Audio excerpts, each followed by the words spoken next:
ജീവൻ തന്നോനേ, ഭൂവിലാരിലും കാണാത്ത സ്നേഹമേ, ആ മാർവിൽ ഞാൻ ചാരിടുന്നപ്പാ, അങ്ങേ പിരിയില്ല എന്നേശുവേ. പ്രാണൻ പോവോളം ജീവൻ തന്നോനേ, ഭൂവിലാരിലും കാണാത്ത സ്നേഹമേ, ആ മാർവിൽ ഞാൻ ചാരിടുന്നപ്പാ, അങ്ങേ പിരിയില്ല എന്നേശുവേ.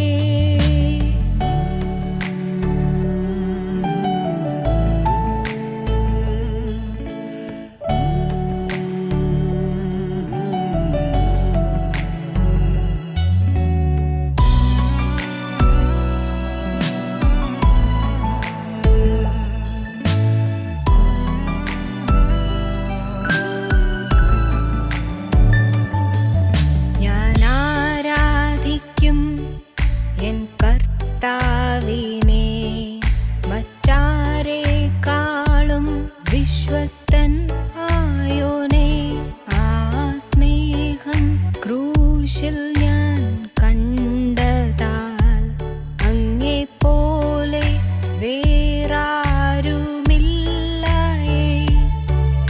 ഞാൻ ആരാധിക്കും എൻ കർത്താവിനെ മറ്റാരേക്കാളും വിശ്വസ്തൻ ആയോനേ, ആ സ്നേഹം ക്രൂശിൽ ഞാൻ കണ്ടതാൽ അങ്ങേ പോലെ വേറാരുമില്ലയേ.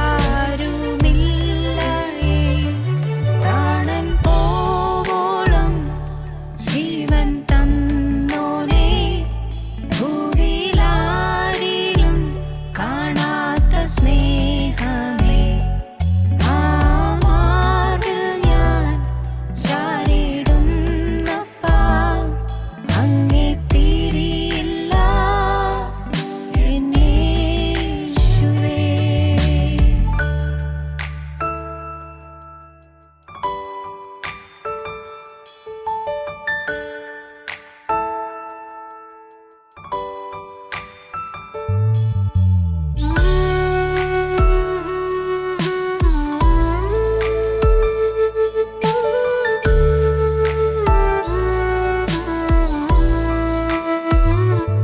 ഞാൻ കേൾക്കുന്നു എന്നാഥൻ ശബ്ദത്തെ, കൈവിരൽ പിടിച്ചെന്നെ നടത്തുന്നു. താഴെ വീഴാതെ എന്നെ താങ്ങിടും നാഥൻ, കൂടെ ഉള്ളതെന്നാശ്വാസം. ഞാൻ കേൾക്കുന്നു എന്നാഥൻ ശബ്ദത്തെ, കൈവിരൽ പിടിച്ചെന്നെ നടത്തുന്നു. താഴെ വീഴാതെ എന്നെ താങ്ങിടും നാഥൻ, കൂടെ ഉള്ളതെന്നാശ്വാസം. പ്രാണൻ പോവോളം ജീവൻ തന്നോനേ, ഭൂവിലാരിലും കാണാത്ത സ്നേഹമേ, ആ മാർവിൽ ഞാൻ ചാരിടുന്നപ്പാ, അങ്ങേ പിരിയില്ല എന്നേശുവേ.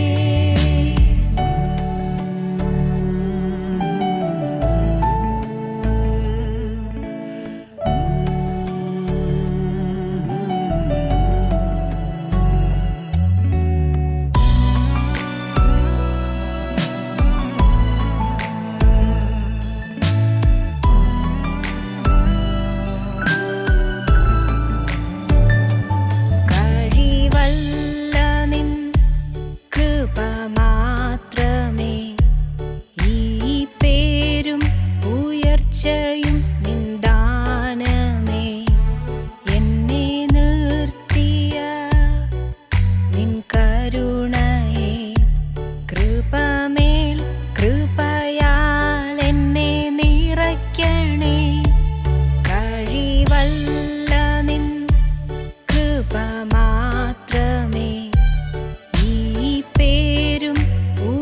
ഉയർച്ചയും നിന്ദാനമേ. എന്നെ നിർത്തിയ നിൻ കരുണയെ കൃപമേൽ കൃപയാൽ എന്നെ നിറയ്ക്കണേ. പ്രാണൻ പോവോളം ജീവൻ തന്നോനേ, ഭൂവിലാരിലും കാണാത്ത സ്നേഹമേ. ആ മാർവിൽ ഞാൻ ചാരിടുന്നപ്പാ, അങ്ങേ പിരിയില്ല എന്നേശുവേ. പ്രാണൻ പോവോളം ജീവൻ തന്നോനേ, ഭൂവിലാരിലും കാണാത്ത സ്നേഹമേ. ആ മാർവിൽ ഞാൻ ചാരിടുന്നപ്പാ,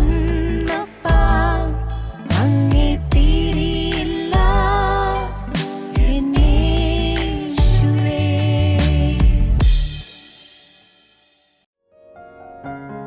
ഞങ്ങളും ക്രൂശിക്കപ്പെട്ട ക്രിസ്തുവിനെ പ്രസംഗിക്കുന്നു. ദൈവ തിരുനാമത്തിന് മഹത്വമുണ്ടാകട്ടെ. ന്യായാധിപന്മാരുടെ പുസ്തകം 6-ാം അധ്യായം 23-ാം വാക്യം. യഹോവ അവനോട്, നിനക്ക് സമാധാനം, ഭയപ്പെടേണ്ട, നീ മരിക്കയില്ല എന്ന് അരുളി ചെയ്തു. ഗിദെയോൻ അവിടെ യഹോവയ്ക്ക് ഒരു യാഗപീഠം പണിതു. അതിന് യഹോവ ശാലോം എന്ന് പേരിട്ടു. നിനക്ക് സമാധാനം, ഭയപ്പെടേണ്ട, നിനക്ക് സമാധാനം, ഭയപ്പെടേണ്ട. നിത്യനായ ദൈവം ഭൂമിയിലെ ഒരു മനുഷ്യനോട് അരുളി ചെയ്യുന്ന ഏറ്റവും ആശ്വാസദായകമായ വാക്കുകൾ. നിനക്ക് സമാധാനം, ഭയപ്പെടേണ്ട. ഒരിക്കൽ ദാനിയേലിനോട് ദൈവം പറഞ്ഞു, ഏറ്റവും പ്രിയപുരുഷ, ഭയപ്പെടേണ്ട, നിനക്ക് സമാധാനം, ബലപ്പെട്ടിരിക്കുക, ബലപ്പെട്ടിരിക്കുക എന്ന്. ഇന്ന് ഇപ്പോൾ നാം ഓരോരുത്തരോടും നിത്യനായ ദൈവം ഈ വാക്കുകൾ അരുളി ചെയ്യുന്നു എന്ന് വിശ്വസിച്ചുകൊണ്ട് നമുക്ക് ശ്രദ്ധിക്കാം, നമുക്ക് തുടർന്ന് കാതോർക്കാം. നിനക്ക് സമാധാനം, ഭയപ്പെടേണ്ട. ഗിദെയോൻ ഭയചകിതനായിരുന്നു. ഗിദെയോൻ ഭയവിഹ്വലനായിരുന്നു. ഗിദെയോൻ ഭീരുവായിരുന്നു. ഗിദെയോൻ മിദ്യാന്യരെ ഭയപ്പെട്ടിരിക്കുകയായിരുന്നു. ഗിദെയോൻ മിദ്യാന്യരെ ഭയപ്പെട്ട് ഒളിച്ചിരുന്നവനായിരുന്നു. ഗിദെയോൻ മിദ്യാന്യരുടെ ആക്രമണത്തെ ഭയത്തോടെ കാണുന്നവനായിരുന്നു. ഗിദെയോൻ മിദ്യാന്യരെ ആക്രമിക്കുമ്പോൾ എങ്ങനെ കൊയ്ത്ത് കറ്റകൾ രക്ഷിക്കേണ്ടു എന്നറിയാതെ ഭാരത്തോടിരുന്നവനായിരുന്നു. ഗിദെയോൻ ഭാവിയോർത്ത് ആകുല മനസ്കനായി, പരവശനായി, ഹൃദയ ഭാരത്തോടിരിക്കുന്നവനായിരുന്നു. നാം വായിക്കുന്നത് ഗിദെയോൻ മുന്തിരിച്ചക്കിനരികെ വെച്ച് കോതമ്പ് മെതിക്കുകയായിരുന്നു എന്നാണ്. ഗിദെയോൻ മുന്തിരിച്ചക്കിനരികെ മുന്തിരിങ്ങ അത് ചക്കിലിട്ട് ആട്ടി മുന്തിരി സത്തെടുത്ത് വീഞ്ഞെടുക്കേണ്ട ആള് എന്തിനാണ് മുന്തിരിച്ചക്കിനരികെ ഈ കൊയ്ത്തുകറ്റയുമായി പോയി കൊയ്ത്തുകറ്റ മെതിക്കാൻ തുടങ്ങിയത്? ഭയം കൊണ്ടാണ്, പേടി കൊണ്ടാണ്. മിദ്യാന്യർ വരും, കൊയ്തു കൂട്ടിയ കറ്റകളെല്ലാം മിദ്യാന്യർ അപഹരിച്ചുകൊണ്ട് പോകും എന്ന ഭയം. ശത്രുഭീതി ഗിദെയോനെ പിടികൂടിയിരുന്നു. ശത്രുഭയം ഗിദെയോനെ ആക്രമിച്ചിരുന്നു. ഭയം ഹൃദയത്തെ ഗ്രസിച്ചിരുന്നു. ഗിദെയോൻ മുന്തിരിച്ചക്കിനരികെ വെച്ച് കോതമ്പ് കറ്റകൾ മെതിക്കുകയായിരുന്നു. നാം അങ്ങനെയാണ് വായിക്കുന്നത്. ന്യായാധിപന്മാരുടെ പുസ്തകം 6-ാം അധ്യായം 11-ാം വാക്യം മുതൽ. അനന്തരം യഹോവയുടെ ഒരു ദൂതൻ വന്നു ഒഫ്രയിൽ അബീയസ്ര്യനായ യോവാസിൻ്റെ കരുവേലകത്തിന് കീഴേ ഇരുന്നു. അവൻ്റെ മകനായ ഗിദെയോൻ കോതമ്പ് മിദ്യാന്യരുടെ കയ്യിൽ പെടാതിരിക്കേണ്ടതിന് മുന്തിരിച്ചക്കിനരികെ വെച്ച് മെതിക്കുകയായിരുന്നു. മിദ്യാന്യർ, അമാലേക്യർ, അമ്മോന്യർ, മോവാബ്യർ, പെരിസ്യർ, ഹിവ്യർ, യബൂസ്യർ എന്നിങ്ങനെയുള്ള അനേകം ശത്രുക്കൾ ഇസ്രായേൽക്കാർക്കുണ്ടായിരുന്നു. ദൈവജനത്തെ നശിപ്പിക്കുകയും ഹിംസിക്കുകയുമായിരുന്നു അവരുടെ ലക്ഷ്യം. ദൈവജനം അധ്വാനിക്കും ഫലം എടുക്കുന്നത് ഈ മിദ്യാന്യരോ അമാലേക്യരോ അതുപോലുള്ള ജാതികളോ ആയിരുന്നു. അധ്വാനം മുഴുവൻ ദൈവജനം നിർവഹിക്കും, അന്യൻ അപഹരിച്ചു കൊണ്ടുപോകും. പ്രിയപ്പെട്ടവരെ, നിങ്ങൾ ദയവായി നിങ്ങളുടെ ജീവിതത്തിലേക്ക് ഒന്ന് തിരിഞ്ഞു നോക്കി ചിന്തിക്കൂ. നിങ്ങൾ അധ്വാനിക്കുന്നുണ്ട്, പക്ഷേ അധ്വാന ഫലം അനുഭവിക്കാൻ കഴിയുന്നില്ല. അധ്വാനിക്കുന്നുണ്ട്, കഷ്ടപ്പെടുന്നുണ്ട്, വിശ്രമമില്ലാതെ പണിയെടുക്കുന്നുണ്ട്, പക്ഷേ അധ്വാന ഫലം നിങ്ങളുടെ കയ്യിൽ തങ്ങുന്നില്ല. നിങ്ങൾക്കോ നിങ്ങളുടെ മക്കൾക്കോ ഉതകുന്നില്ല, പ്രയോജനപ്പെടുന്നില്ല. അനേകരുടെ ജീവിതത്തിൻ്റെ അവസ്ഥ അതാണ്. അധ്വാന ഭാരങ്ങളുണ്ട്, ക്ലേശങ്ങളുണ്ട്, നല്ല ജോലി തിരക്കുകളുണ്ട്, ബദ്ധപ്പാടുകളുണ്ട്, കഠിനമായി യത്നിക്കുന്നുണ്ട്, പക്ഷേ ജീവിതത്തിൽ ഒരു സമാധാനം ലഭിക്കുന്നില്ല, മുന്നോട്ടൊരു ഗതി കിട്ടുന്നില്ല. മുന്നിലെ വാതിലുകളെല്ലാം അടഞ്ഞു കാണുന്നു, പ്രശ്നങ്ങൾ ഒന്നിനുമേൽ ഒന്നായി വന്ന് തെറുത്തുയരുന്നു. ആകുലങ്ങൾ, ആവലാതികൾ, സങ്കടങ്ങൾ, ആക്രമണങ്ങൾ, ഭീതികൾ, ഭയപ്പാടുകൾ, ആശങ്കകൾ മനുഷ്യനെ അലട്ടിക്കൊണ്ടിരിക്കുന്നു. അധ്വാനിക്കുന്നുണ്ട്, ഫലമനുഭവിക്കാൻ കഴിയുന്നില്ല. എന്നാൽ നിത്യനായ ദൈവം സങ്കീർത്തന പുസ്തകത്തിൽ പറയുന്നൊരു വാക്യം നമ്മുടെ മനസ്സിലേക്ക് ഇപ്പോൾ വരുന്നത് നല്ലതാണ്. 128 സങ്കീർത്തനം. അതിങ്ങനെയാണ്: യഹോവയെ ഭയപ്പെട്ട് അവൻ്റെ വഴികളിൽ നടക്കുന്ന ഏവനും ഭാഗ്യവാൻ. 128 സങ്കീർത്തനം 1-ാമത്തെ വാക്യം. യഹോവയെ ഭയപ്പെട്ട് അവൻ്റെ വഴികളിൽ നടക്കുന്ന ഏവനും ഭാഗ്യവാൻ. എന്താണ് അവൻ്റെ ഭാഗ്യം? അടുത്ത വാക്യം: നിന്റെ കൈകളുടെ അധ്വാന ഫലം നീ തിന്നും. നീ ഭാഗ്യവാൻ, നിനക്ക് നന്മ വരും. നിന്റെ കൈകളുടെ അധ്വാന ഫലം നീ തിന്നും. അന്യൻ തിന്നുകയില്ല, അന്യൻ അപഹരിക്കുകയില്ല. നീ അധ്വാനിക്കും, അന്യൻ അപഹരിച്ചു കൊണ്ടുപോകുന്ന ആ ഭയാനകമായ അവസ്ഥ നിനക്ക് വരികയില്ല. നീ അധ്വാനിക്കും, നിന്റെ കൈകളുടെ അധ്വാന ഫലം നീ തിന്നും. ദൈവത്തിന് സ്തോത്രം. നീ ഭാഗ്യവാൻ, നിനക്ക് നന്മ വരുമെന്നാണ് കർത്താവ് പറയുന്നത്. ആശ്വാസകരമായൊരു വാക്കാണത്. നിനക്ക് നന്മ വരും, ഇനിയും നിനക്ക് നല്ല കാലങ്ങളുണ്ട്. നിന്റെ അധ്വാനം ഫലപ്രദമായി തീരും. നിന്റെ അധ്വാനം പ്രയോജകീഭവിക്കും. നിന്റെ അധ്വാനം നിനക്ക് അനുഗ്രഹങ്ങൾ തരും. നീ ഭാഗ്യവാൻ, നിനക്ക് നന്മ വരും. നിന്റെ കൈകളുടെ അധ്വാന ഫലം നീ തിന്നും. ദൈവത്തിന് സ്തോത്രം. കൈകൾ കൊണ്ട് അധ്വാനിച്ചു, അന്യൻ അധ്വാന ഫലം തിന്നുകയില്ല. എത്രയോ പേരുടെ ജീവിതത്തിലെ അധ്വാനം, അതിൻ്റെ ഫലം അന്യൻ അപഹരിച്ചു കൊണ്ടുപോകുന്നു. എത്രയോ യുവാക്കന്മാരുടെ ജീവിതത്തിൻ്റെ അധ്വാന ഫലം അന്യ സ്ത്രീകൾ അപഹരിച്ചു കൊണ്ടുപോകുന്നു. അവർ അധ്വാനിച്ചു, അവർ കഷ്ടപ്പെട്ടു, അവർ ജോലി ചെയ്തു, അവർ പണമുണ്ടാക്കി. പണം അന്യ വീടുകളിലേക്ക്, അന്യ സ്ത്രീകളുടെ കൈകളിലേക്ക് പോകുന്നു. പ്രിയപ്പെട്ടവരെ, ലജ്ജാകരമായ കാര്യങ്ങളാണത്. പുറത്തു പറയാൻ ലജ്ജിക്കുന്നതായ പല നാശകരമായ കാര്യങ്ങളിൽ കുടുങ്ങിക്കിടക്കുന്ന യുവാക്കന്മാരുണ്ട്. അല്ല, യുവാക്കന്മാർ മാത്രമല്ല, പ്രായമായവരുമുണ്ട്. സ്വന്തം മക്കൾക്ക് കിട്ടേണ്ടത്, സ്വന്തം മക്കൾക്ക് ഉതകേണ്ടത്, സ്വന്തം മക്കൾക്ക് പ്രയോജനപ്പെടേണ്ടത് അത് ചോർന്നു പോകുന്നു, അന്യഗ്രഹങ്ങളിലേക്ക് ഒഴുകിപ്പോകുന്നു.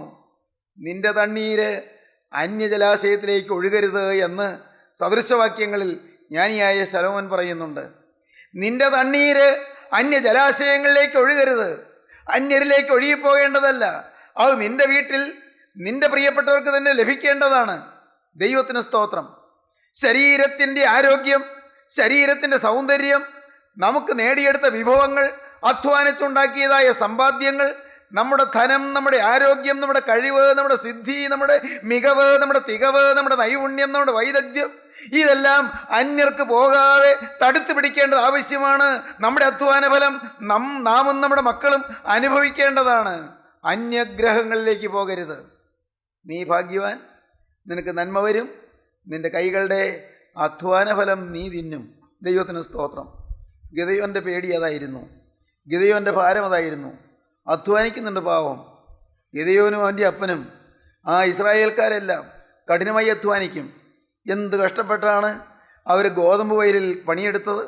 എന്ത് അധ്വാനമായിരുന്നു! ഗോതമ്പ് വയലിലെ കൃഷിപ്പണികൾ എന്ത് തിരക്കേറിയതായിരുന്നു! എല്ലാം ശരിയായി. ഇതാ വളർന്നു വന്നു. ഗോതമ്പ് വളർന്നു വരുമ്പോൾ വളമിട്ട് കൊടുക്കുന്നു. അതിന് കേടുകളും കെടുതികളും വരാതെ അതിനെ മരുന്നടിക്കുന്നു, അതിനെ ഇൻസെക്ടിസൈഡ്സ് എന്താണ് പറയുക, അതിന് കീടനാശിനികൾ അടിക്കുന്നു ഉണ്ടല്ലോ. അധ്വാനങ്ങൾ, അതിന് കൊടുക്കേണ്ട വെള്ളം കൊടുക്കുന്നു, നനയ്ക്കുന്നു, ഇടയിളക്കുന്നു, കടയിളക്കുന്നു, അതിന് കളപറിക്കുന്നു, അതിനാവശ്യമുള്ള ശുശ്രൂഷകൾ ചെയ്യുന്നു. അത് വളർന്നു വരുന്നു, വളമിടുന്നു, പോഷണം കൊടുക്കുന്നു, വളർന്നു വരുന്നു, പൊതുമ്പാകുന്നു, വീണ്ടും വളർന്നു വരുന്നു, അത് കതിരാകുന്നു. ചാഴിയോ പുഴുവോ വന്ന് പിടികൂടാതിരിക്കാൻ അതിന് വീണ്ടും അധ്വാനങ്ങൾ, ക്ലേശങ്ങൾ, അതിൻ്റെ പിന്നാലെ പിന്നെയും ജോലി തിരക്കുകൾ, അതിനുവേണ്ടി അധ്വാനങ്ങൾ ചെലവഴിക്കുന്നു. ശരി, ഇതാ കൊയ്യാറായി, വലിയ പ്രതീക്ഷ, നല്ലൊന്നന്തരം ഗോതമ്പ് മണികൾ, അത് കൊയ്ത് കറ്റയായി കൊണ്ടുവരുന്നു. അത് കൊണ്ടുവന്ന് ഇതാ മെതിക്കാൻ തയ്യാറായി വെച്ച് കഴിഞ്ഞു. അപ്പോഴാണിതാ ഒരു പറ്റം ആളുകൾ വരുന്നത്. അതാണ് ന്യായാധിപന്മാരുടെ പുസ്തകം 6-ാം അധ്യായത്തിൽ നാം കാണുന്നത്. നമുക്ക് വായിക്കാം. ഇങ്ങനെയാണ് നമുക്ക് വായിക്കുന്നത്. 6-ാം അധ്യായം 4-ാം വാക്യം മുതൽ. അവർക്ക് വിരോധമായി പാളയമിറങ്ങി. ആര്? 3-ാം വാക്യം. ഇസ്രായേൽ വിതച്ചിരിക്കുമ്പോൾ മിദ്യാന്യരും അമാലേക്യരും കിഴക്ക് ദേശക്കാരും അവരുടെ നേരെ വരും. അവർക്ക് വിരോധമായി പാളയമിറങ്ങി ഗസ്സാ വരെ നാട്ടിലെ വിള നശിപ്പിക്കും.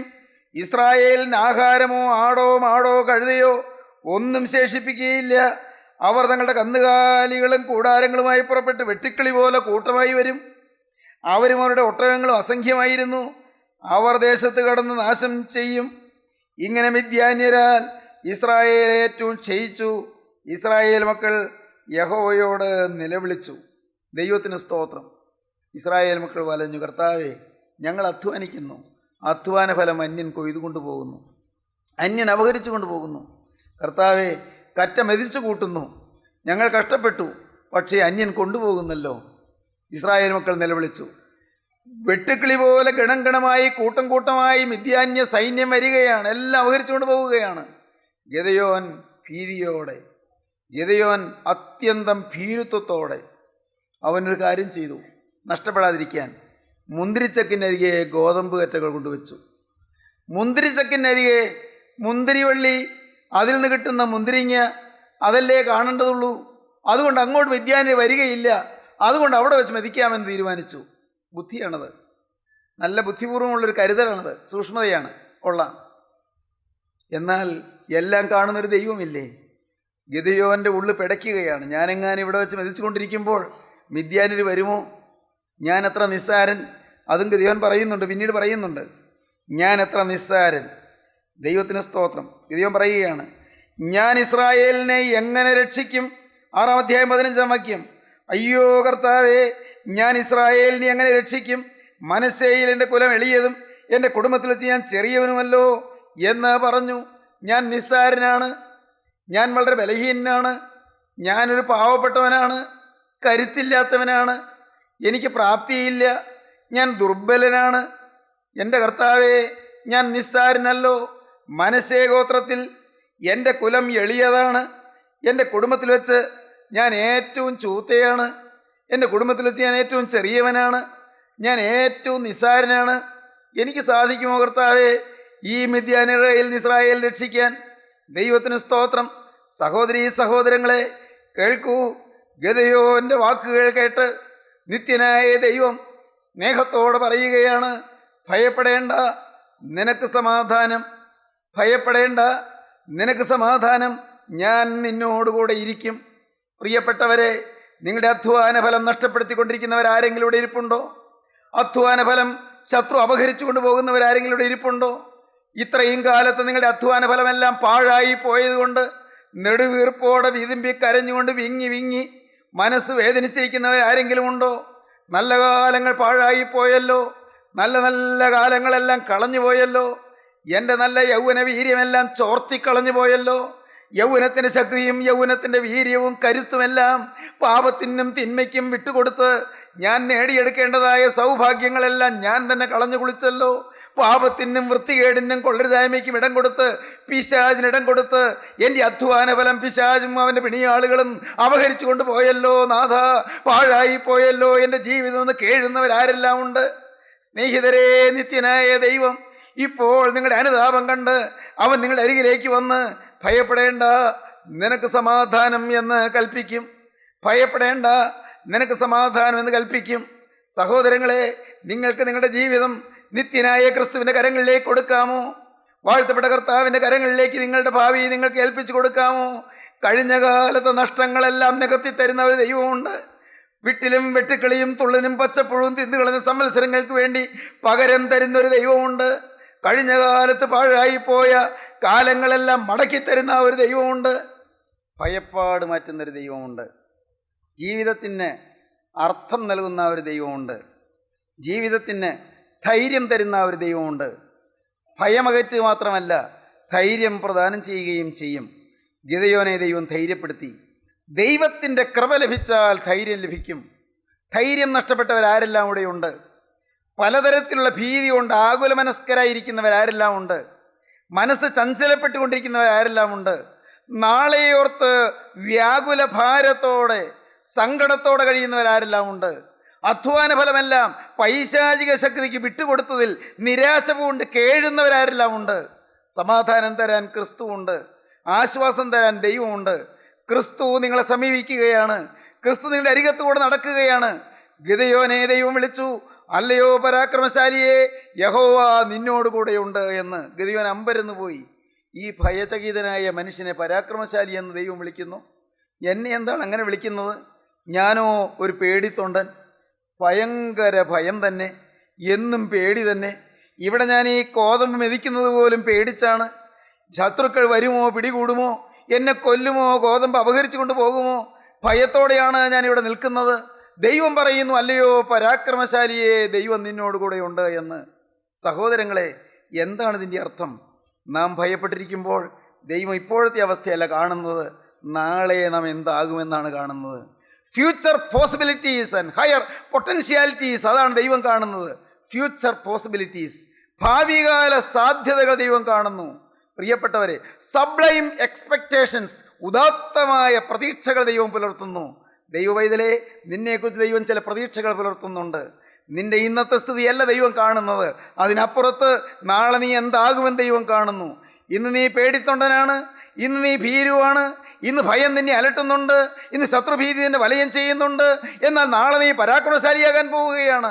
ഇസ്രായേൽ ജനത്തെ മുഴുവൻ ശത്രുവിൻ്റെ കൈകളിൽ നിന്ന് വിടുവിക്കുവാൻ ദൈവത്തിൻ്റെ കരങ്ങളിൽ നീ ഉപയോഗപ്പെടാൻ പോവുകയാണ്. മേൽത്തരം വീഞ്ഞു പകരുന്ന ഒടുവിലത്തെ പന്തിയിലേക്ക് ദൈവം നിന്നെ എത്തിക്കാൻ പോവുകയാണ്. മേൽത്തരം വീഞ്ഞു പകരുന്ന ഒടുവിലത്തെ പന്തി. കർത്താവേ, ഈ കാലയളവിൽ മേൽത്തരം വീഞ്ഞു പകരാൻ പച്ചവെള്ളത്തെ വീഞ്ഞാക്കിയവനെ, ഈ കലക്കച്ചേറ് നീ ശുദ്ധജലമാക്കി മാറ്റുകയും വീഞ്ഞാക്കി മാറ്റുകയും നിന്റെ തിരുരക്തം പകരുകയും ചെയ്യണമേ. നിങ്ങൾ പ്രാർത്ഥിക്കൂ. സഹോദരീ സഹോദരങ്ങളെ, നിങ്ങളുടെ ജീവിതം ക്രിസ്തുവിന് കൊടുക്കൂ. ക്രിസ്തുവിനോട് വാക്ക് പറയൂ.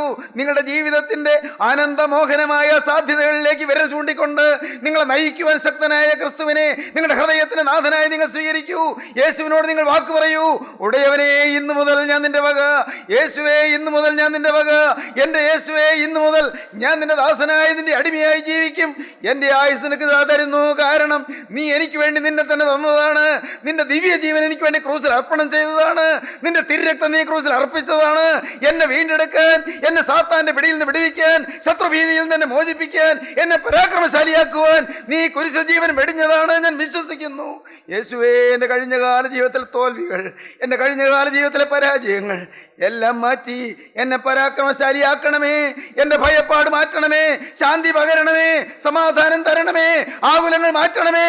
ദൈവമക്കളെ, നമുക്ക് പ്രാർത്ഥിക്കാം. കാരുണ്യവാനായ ഞങ്ങളുടെ സ്വർഗീയ പിതാവേ, ഈ അനുഗ്രഹീത നിമിഷങ്ങൾക്കായി ഞങ്ങൾ നിന്നെ സ്തുതിക്കുന്നു.